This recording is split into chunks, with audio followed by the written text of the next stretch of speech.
2025 sure short ആയിട്ടുള്ള current affairs ആണ് നമ്മൾ ഡിസ്കസ് ചെയ്തുകൊണ്ടിരിക്കുന്നത്. ഇന്നത്തെ വീഡിയോയിലേക്ക് എല്ലാവർക്കും സ്വാഗതം. നമുക്ക് നോക്കാം എന്തൊക്കെ പോയിന്റ്സ് ആണ് പഠിക്കേണ്ടതെന്ന്.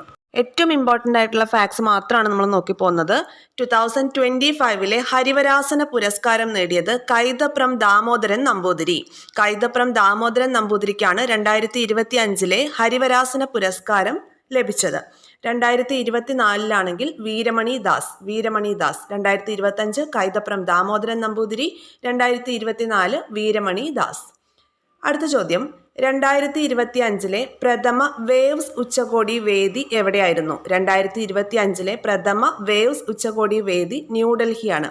അപ്പോൾ ഇത് ആദ്യത്തെ ഉച്ചകോടിയാണ് വേവ്സിൻ്റെ, അതുകൊണ്ട് ഇത് ചോദ്യസാധ്യതയുള്ളതാണ്. അപ്പോൾ എന്താണ് ഈ waves? World audio visual and entertainment summit. World audio visual and entertainment സമ്മിറ്റിൻ്റെ ആദ്യ ഉച്ചകോടി ന്യൂഡൽഹിയിലായിരുന്നു.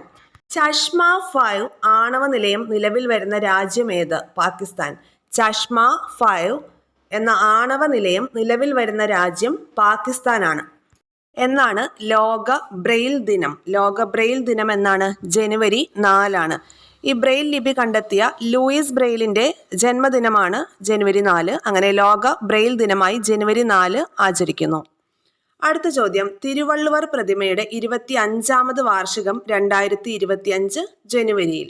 ഓക്കെ, 2025 ജനുവരി ആയപ്പോഴേക്കും തിരുവള്ളുവർ പ്രതിമയുടെ 25ാമത് വാർഷികമായി. ആ പ്രതിമയ്ക്ക് ജ്ഞാനത്തിൻ്റെ പ്രതിമ എന്നൊരു പേരുകൂടി കൊടുത്തു. തിരുവള്ളുവർ പ്രതിമയ്ക്ക് ജ്ഞാനത്തിൻ്റെ പ്രതിമ എന്നൊരു പേരുകൂടി കൊടുത്തു. അടുത്തൊരു ചോദ്യം, ലോക ബ്ലിറ്റ്സ് ചാമ്പ്യൻഷിപ്പ് 2024 പുരുഷ വിഭാഗം കിരീടം നേടിയത്. 2 പേർക്കാണ് ഈ ഒരു പ്രൈസ് കിട്ടിയിട്ടുള്ളത്. ലോക ബ്ലിറ്റ്സ് ചാമ്പ്യൻഷിപ്പ് 2024 പുരുഷ വിഭാഗം കിരീടം നേടിയത് ആരൊക്കെ? ആഗ്നസ് കാൾസൺ നോർവേക്കാരനാണ്. അതുപോലെ ഇയാൻ നിപ്പോം നിയാസി റഷ്യക്കാരനാണ്. ഇവർ 2 പേരുമാണ് ഈ ബ്ലിറ്റ്സ് ചാമ്പ്യൻഷിപ്പ് 2024 പുരുഷ വിഭാഗം കിരീടം നേടിയത്. ആദ്യമായിട്ടാണ് ഇങ്ങനെ 2 പേര് കിരീടം നേടുന്നത്. അതുകൊണ്ട് ഇത് ഇമ്പോർട്ടൻ്റ് ആയിട്ടുള്ളൊരു ഫാക്റ്റാണ്. ആരൊക്കെയാണ്? മാഗ്നസ് കാൾസൺ നോർവേക്കാരനാണ്, ഇയാൻ നിപ്പോം നിയാൻസി. ഓക്കെ, അടുത്ത ചോദ്യം, 2025 ജനുവരിയിൽ അന്തരിച്ച ഉപ്പായി മാപ്പിള എന്ന പ്രശസ്ത കാർട്ടൂൺ കഥാപാത്രത്തെ സൃഷ്ടിച്ച വ്യക്തി ആരാണ്? ജോർജ് കുമ്പനാട്. ഓക്കെ, ഉപ്പായി മാപ്പിള എന്ന പ്രശസ്ത കാർട്ടൂൺ കഥാപാത്രത്തെ സൃഷ്ടിച്ച വ്യക്തിയാണ് ജോർജ് കുമ്പനാട്. അദ്ദേഹം 2025 ജനുവരിയിൽ അന്തരിച്ചു. അപ്പോൾ ഈ കാർട്ടൂൺ കഥാപാത്രത്തിൻ്റെ പേര് ഓർത്ത് വയ്ക്കുക, ഉപ്പായി മാപ്പിള. ആരാണ് ആ കഥാപാത്രത്തെ സൃഷ്ടിച്ച വ്യക്തി? ജോർജ് കുമ്പനാട്. അടുത്തൊരു ചോദ്യം, ഖേലോ ഇന്ത്യ യൂണിവേഴ്സിറ്റി ഗെയിംസിൽ മികച്ച പ്രകടനം നടത്തുന്ന ടീമിന് ലഭിക്കുന്ന പുരസ്കാരമാണ് മൗലാന അബുൽ കലാം ആസാദ് പുരസ്കാരം. ക്ലിയർ അല്ലേ? ഖേലോ ഇന്ത്യ യൂണിവേഴ്സിറ്റി ഗെയിംസിൽ മികച്ച പ്രകടനം നടത്തുന്ന ടീമിന് ലഭിക്കുന്ന പുരസ്കാരമാണ് മൗലാന അബുൽ കലാം ആസാദ് പുരസ്കാരം. ഈ പുരസ്കാരം 2024 ലഭിച്ചത് ചണ്ഡീഗഡ് യൂണിവേഴ്സിറ്റിയാണ്.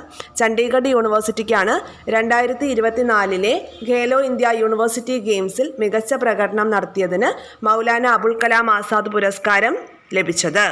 അടുത്തൊരു ചോദ്യം ഒരു പുസ്തകത്തെക്കുറിച്ചാണ്. കടൽ പോലൊരാൾ എന്ന പുസ്തകം എഴുതിയത് ആരാണ്? കടൽ പോലൊരാൾ എന്ന പുസ്തകം എഴുതിയത് മുഷ്താഖാണ്. മുഷ്താഖ് മുൻ മന്ത്രി EK ഇമ്പച്ചി ഭാവയുടെ ജീവചരിത്ര കൃതിയാണ്. EK ഇമ്പച്ചി ഭാവയെക്കുറിച്ച് അദ്ദേഹത്തിൻ്റെ മകനായ മുഷ്താഖ് എഴുതിയ കൃതിയാണ് കടൽ പോലൊരാൾ. ഓക്കെ, അടുത്തത് ഒരു പുസ്തകമാണ് അർബൻ വേട്ട. അർബൻ വേട്ട എന്ന പുസ്തകം എഴുതിയത് A സജികുമാറാണ്. A സജികുമാർ എഴുതിയ പുസ്തകമാണ് അർബൻ വേട്ട. ഇനി മറ്റൊരെണ്ണം മനോരഥം. മനോരഥം ഒരു കവിതാ സമാഹാരമാണ്. ചോദിക്കാൻ സാധ്യതയുള്ള ചോദ്യമാണ്. കഥകളി ആചാര്യനായ കലാമണ്ഡലം ഗോപിയുടെ കവിതാ സമാഹാരമാണ് മനോരഥം. ഇനി മയൂരശിഖ എന്ന് പറഞ്ഞിട്ട് ഒരെണ്ണമുണ്ട്. അതെന്താണ്? അത് ഡോക്ടർ MS വല്യത്താൻ്റെ ആത്മകഥയാണ് മയൂരശിഖ. അതായത് ലോകപ്രശസ്ത ഹൃദയ ശസ്ത്രക്രിയ വിദഗ്ധനായിട്ടുള്ള ഡോക്ടർ MS വല്യത്താൻ്റെ ആത്മകഥയാണ് ഈ മയൂരശിഖ. അദ്ദേഹം 2024 ജൂലൈയിലാന്ന് തോന്നുന്നു അദ്ദേഹം അന്തരിച്ചു. അപ്പോൾ അദ്ദേഹത്തിൻ്റെ ആത്മകഥയായിരുന്നു മയൂരശിഖ എന്നുള്ളത്. അത് തമ്മിൽ മാറിപ്പോവരുത്. മയൂരശിഖയും മനോരഥവും. മനോരഥം കഥകളി ആചാര്യനായ കലാമണ്ഡലം ഗോപിയുടെ കവിതാ സമാഹാരമാണ്. അടുത്ത ചോദ്യം, ഇന്ത്യൻ ഇൻസ്റ്റിറ്റ്യൂട്ട് ഓഫ് ഹാൻഡ്ലൂം സ്ഥാപിതമായത് എവിടെ? ഇന്ത്യൻ ഇൻസ്റ്റിറ്റ്യൂട്ട് ഓഫ് ഹാൻഡ്ലൂം സ്ഥാപിതമായത് വെസ്റ്റ് ബംഗാളിൽ ഫൂലിയ എന്ന സ്ഥലത്താണ്. ഇന്ത്യൻ ഇൻസ്റ്റിറ്റ്യൂട്ട് ഓഫ് ഹാൻഡ്ലൂം സ്ഥാപിതമായത് ഫൂലിയ, വെസ്റ്റ് ബംഗാൾ. സംസ്ഥാനത്തെ ആദ്യത്തെ വി പാർക്ക് നിലവിൽ വന്നത് എവിടെ? ആദ്യം എന്താണ് വി പാർക്ക് എന്ന് നോക്കാം. പാലങ്ങളുടെയും ഫ്ലൈ ഓവറുകളുടെയും അടിഭാഗത്ത് ഷട്ടിൽ കോർക്ക്, ഓപ്പൺ ജിം അതുപോലെയുള്ള സംഭവങ്ങളൊക്കെ നിർമ്മിക്കുന്ന പൊതുമരാമത്ത് വകുപ്പിന്റെ പദ്ധതിയാണ്. അപ്പോൾ ആദ്യഘട്ടത്തിൽ ഈ വി പാർക്ക് നിലവിൽ വന്നത് കൊല്ലം, കോഴിക്കോട് ജില്ലകളിലാണ്. ആദ്യം വന്നിട്ടുള്ളത് കൊല്ലത്തും രണ്ടാമതാണ് കോഴിക്കോടും വന്നത്. സംസ്ഥാനത്തെ ആദ്യത്തെ വി പാർക്ക് നിലവിൽ വന്നത് കൊല്ലം ജില്ലയിലാണ്. പാലങ്ങളുടെയും ഫ്ലൈ ഓവറുകളുടെയും ഒക്കെ അടിഭാഗത്തെ സ്ഥലം യൂട്ടിലൈസ് ചെയ്യാൻ വേണ്ടിയിട്ട് അവിടെ ഷട്ടിൽ കോർക്ക്, ഓപ്പൺ ജിം അങ്ങനെയുള്ള നിർമ്മിതികളൊക്കെ കൊണ്ടുവരുവാണ്. ആരാണ്? പൊതുമരാമത്ത് വകുപ്പിന്റെ പദ്ധതിയാണ്. ഓക്കെ, ആദ്യഘട്ടത്തിൽ കൊല്ലത്താണ് വന്നത്, ശേഷം കോഴിക്കോട് ജില്ലയിലും വന്നു. നെക്സ്റ്റ് ജ്ഞാനപീഠ പുരസ്കാരത്തെക്കുറിച്ച് നോക്കാം. ജ്ഞാനപീഠ പുരസ്കാരം ലഭിക്കുന്ന 12ാമത് ഹിന്ദി സാഹിത്യകാരനാണ് വിനോദ് കുമാർ ശുക്ല. 59ാമത്തെ ജ്ഞാനപീഠ പുരസ്കാരമാണ് അദ്ദേഹത്തിന് ലഭിക്കുന്നത്. എന്നാൽ അദ്ദേഹം ഈ പുരസ്കാരം നേടുന്ന 12ാമത്തെ ഹിന്ദി സാഹിത്യകാരനാണ്. 1999 അദ്ദേഹത്തിന് കേന്ദ്ര സാഹിത്യ അക്കാദമി അവാർഡ് ലഭിച്ചിട്ടുണ്ട്. അദ്ദേഹത്തിൻ്റെ ആദ്യ കവിതാ സമാഹാരമാണ് ലെഗ് ബഗ് ജയ് ഹിന്ദ്. ലെഗ് ബഗ് ജയ് ഹിന്ദ് എന്നത് അദ്ദേഹത്തിൻ്റെ ആദ്യ കവിതാ സമാഹാരമാണ്. അതുപോലെ ഛത്തീസ്ഗഡുകാരനാണ് ഇദ്ദേഹം. ഛത്തീസ്ഗഡിൽ നിന്ന് ജ്ഞാനപീഠം നേടുന്ന ആദ്യ എഴുത്തുകാരനാണ് ഈ വിനോദ് കുമാർ ശുക്ല. ഈ ജ്ഞാനപീഠ പുരസ്കാരം എന്ന് പറഞ്ഞാൽ 11 ലക്ഷം രൂപയും അതോടൊപ്പം സരസ്വതി ദേവിയുടെ വെങ്കല പ്രതിമയുമാണ്. ഒന്നുകൂടെ നോക്കാം. ജ്ഞാനപീഠ പുരസ്കാരം 59ാമത് ജ്ഞാനപീഠ പുരസ്കാരം നേടിയത് വിനോദ് കുമാർ ശുക്ലയാണ്. ജ്ഞാനപീഠ പുരസ്കാരം നേടുന്ന 12ാമത് ഹിന്ദി സാഹിത്യകാരനാണ് ഇദ്ദേഹം.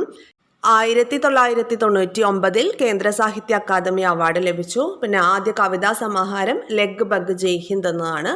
ഛത്തീസ്ഗഡിൽ നിന്ന് ജ്ഞാനപീഠം നേടുന്ന ആദ്യ എഴുത്തുകാരനാണ് വിനോദ് കുമാർ ശുക്ല. രാജ്കുമാർ ശുക്ലയെ ഓർക്കുന്നുണ്ടോ? ചമ്പാരൻ സത്യാഗ്രഹം ആരംഭിക്കാൻ വേണ്ടി ഗാന്ധിജിയുടെ ശ്രദ്ധയിലേക്ക് ഈ ഒരു പ്രശ്നങ്ങൾ കൊണ്ടുവന്ന പ്രാദേശിക നേതാവായിരുന്നു ആര്? രാജ്കുമാർ ശുക്ല. ഇതാരാ? വിനോദ് കുമാർ ശുക്ല. 59ാമത് ജ്ഞാനപീഠ പുരസ്കാരം നേടിയത് വിനോദ് കുമാർ ശുക്ല. ഇന്ന് നമ്മൾ ഡിസ്കസ് ചെയ്ത പോയിന്റ്സിൽ ഒന്നും സ്കിപ്പ് ചെയ്യാതെ തന്നെ പഠിക്കുക. ഏറ്റവും ഇമ്പോർട്ടൻ്റ് ആയിട്ടുള്ള കറണ്ട് അഫയേഴ്സ് സോർട്ട് ഔട്ട് ചെയ്തെടുത്തിട്ടാണ് നമ്മൾ വീഡിയോ ചെയ്തിട്ടുള്ളത്. അതിൽ നിന്നും സ്കിപ്പ് ചെയ്ത് പോകരുത്. കണ്ട പോയിന്റ്സ് എല്ലാം നോട്ട് ചെയ്ത് വെച്ച് റിവൈസ് ചെയ്ത് പഠിക്കുക. ഇതുപോലെയുള്ള യൂസ്ഫുൾ ആയിട്ടുള്ള വീഡിയോസ് ലഭിക്കാൻ വേണ്ടി ചാനൽ സബ്സ്ക്രൈബ് ചെയ്ത് സപ്പോർട്ട് ചെയ്യുക. ഫ്രണ്ട്സിലേക്കും എത്തിക്കുക. Thank you all. Have A nice day.